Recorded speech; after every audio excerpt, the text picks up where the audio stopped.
Mam, lihat deh, aku habis masak telur dadar. Aduh, capek banget masak telur dadar. Cobain, Mam. Masak telur dadar kayak gini doang kamu capek? Gimana kamu jadi mama yang tiap hari harus masak buat seisi rumah? Anak kecil ngomong capek masak telur dadar doang. Telur dadarnya berminyak lagi, nggak bisa habisin minyak aja kamu. Kalau masih ngomong capek gitu, nggak usah ke dapur. Nggak usah masak.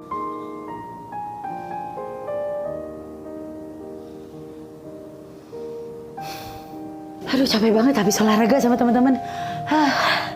Itu kan kamu sendiri yang nyari capeknya. Emang siapa yang nyuruh kamu pagi-pagi udah olahraga sama teman-teman kamu? Kamu sendiri kan yang mau? Ya udah, nggak usah ngeluh capek. Masih kecil ngeluh-ngeluh capek. Ntar kamu gede kamu mau jadi apa? Pegel juga seharian nonton. Capek. Cuma nonton kayak gitu doang pegel. Kamu tuh bisa nggak sih punya inisiatif dikit, bantuin mama ke dapur kayak gaul kayak sama temen kamu di luar.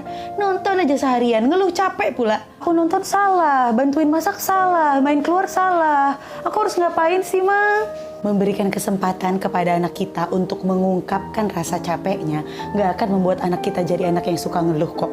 Malah dengan begitu, anak kita akan merasa nyaman bahwa ketika dia merasa jenuh dengan segala sesuatu dan aktivitasnya, dia punya tempat yang aman untuk cerita ke kita.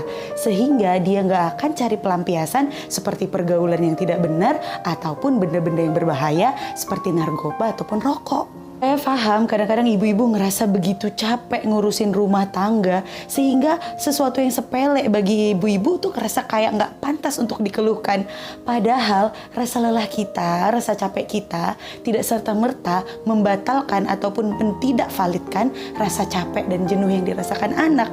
Bahkan ketika anak masih baru dilahirkan nih, si bayi mau mencari jalan lahir, itu bayi udah mengalami yang namanya capek dan stres. Jadi wajar banget ketika anak kita ngeluh capek. Dan aku rasa ibu-ibu sekalian adalah orang yang paling tahu apa akibat buruknya kalau kita tidak mampu mengkomunikasikan rasa capek kita.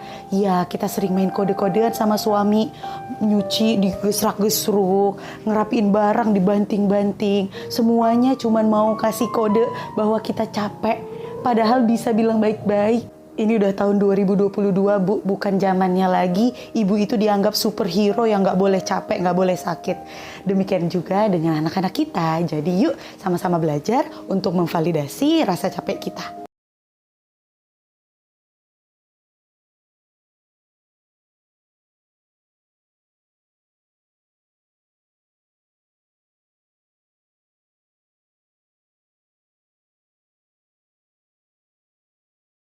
Kak, aku kok gampang banget marah ya? Aku gampang banget tersinggung. Padahal setelah aku marah, terus aku mikir-mikir lagi, aku sendiri sadar bahwa hal yang bikin aku marah itu hal yang sangat sederhana dan gak seharusnya aku marah.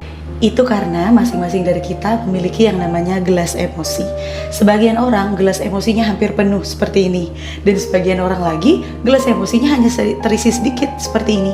Kenapa bisa beda ya isinya? Orang yang memiliki pengelolaan emosi yang sehat, begitu dia terlibat dalam masalah, emosi masuk ke dirinya, dia kelola dan dia keluarkan.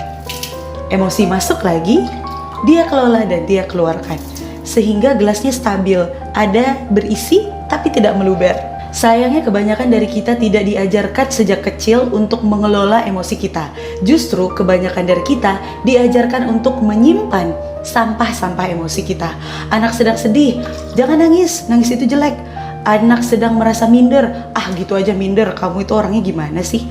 Anak ngerasa putus asa ataupun capek, lebay banget kamu kayak gitu doang. Sampah-sampah emosi itu terus ditumpuk sampai hampir luber seperti ini. Dan ketika anak itu beranjak dewasa, ketemu masalah sedikit, konflik sedikit dengan teman, konflik sedikit dengan guru, langsung meluber, marah, dan putus asa. Setiap orang akan menemui kondisi di mana gelas emosinya penuh seperti ini. Tapi orang yang memiliki pengelolaan emosi yang baik akan pelan-pelan mengeluarkan emosinya. Jadi tidak meluber. Pasti abis ini banyak yang nanya, terus gimana Kak solusinya? Sebenarnya aku gak bisa kasih solusi yang satu bisa berlaku untuk semua. Tapi satu hal yang bisa jadi langkah pertama untuk mengelola emosi kita adalah validasi. Validasi adalah sebuah proses untuk membiarkan diri kita merasakan emosi-emosi, maupun itu emosi negatif, positif, kita terima semuanya dengan ikhlas sebagai manusia. Misalnya kita lagi capek, kita kadang-kadang cenderung merasa untuk Enggak, aku harus kuat, aku harus bisa melewati ini semua, aku nggak capek. Biarkan dirimu merasa capek. Validasi mungkin akan menuangkan sedikit dari gelas emosimu. Oh iya, aku manusia, aku bisa capek.